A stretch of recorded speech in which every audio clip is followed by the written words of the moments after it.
Oh, Europe, the land filled with historical diplomacy and filled with interesting creatures that come in different shapes and sizes, literally. But when you think of colonization from the Europeans, you often think of the Americas. But going into the 1800s, the Europeans begin gathering for a big rooster measuring contest to see who can build the best armies, navies, and empires. Basically a preteen going through a Age of Empires phase. And so the Europeans begin eyeing up Africa and its juicy resources. Great for enslaving, bringing civilization to the continent. And so after warring with the natives and each other, this happened. Whoa, boys, calm down. Let's just settle the claims in Berlin. And so in 1884, they decided to hold a conference in Berlin to settle everybody's claims over Africa. Alright guys, time to settle your claims. So the British, you guys will get your part. And so the Germans, you guys will get your part. And the French, you guys will get your part. And the Italians, you guys would get your part. After all the claims were settled, everybody got their fair share, except for the Congo, because the main powers would be too powerful if they had it. So, Belgium came along and said, hey, what if I got the Congo? Sure. And so they gave the Congo to Belgium. Wait a minute, hold on, let me check my notes. Oh no, they didn't give it to Belgium, no. They more like gave it the personal property of King Leopold II.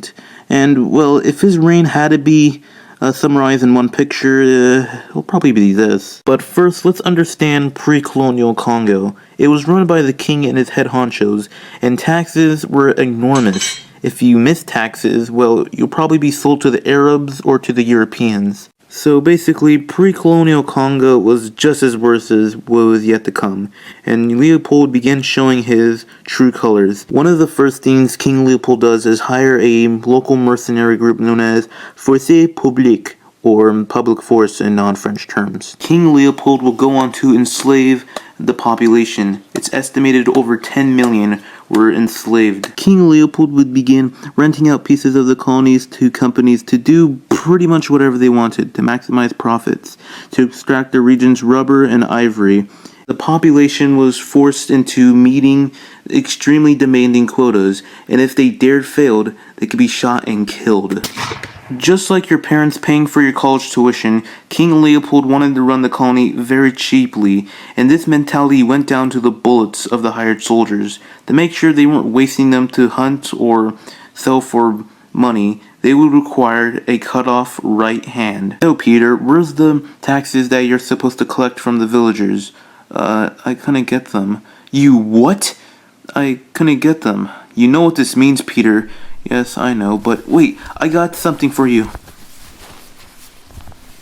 A cut-off right hand. Peter, how did you know? Wait a minute, why were they required a cut-off right hand? Well, dear viewer, because it was pretty impractical to drag the whole body back to base, and well, smartphones weren't really a thing to text your boss. Oh, someone texted me. Yeah, seems about right. Oh, hey, I got another text.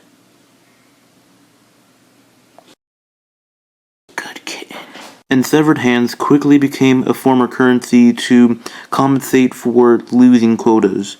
I wouldn't be surprised if this happened. But Josh, where's the heck are the taxes at? Hold on, I got you something.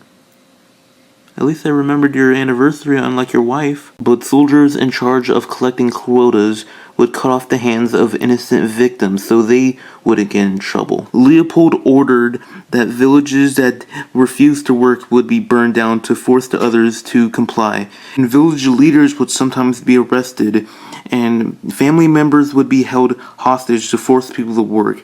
And children were often kidnapped to become workers or slaves. Cannibalism was tolerated in Leopold's army to discourage any form of rebellion. King Leopold of Canaria would turn one of the largest countries into hell on earth at this time. And the most scariest thing of all, Leopold never stepped foot in his colony that he turned to hell. And Leopold will always be remembered for his atrocities in the Congo. In the textbook example of everything wrong with colonialism, with nothing benefiting the people and only enriching the foreign power. After King Leopold's death in 1907, the Congo Free State was renamed to the Belgian Congo, and many of his policies were revoked. That's probably why his statue gets vandalized every day. 10 out of 10 stars.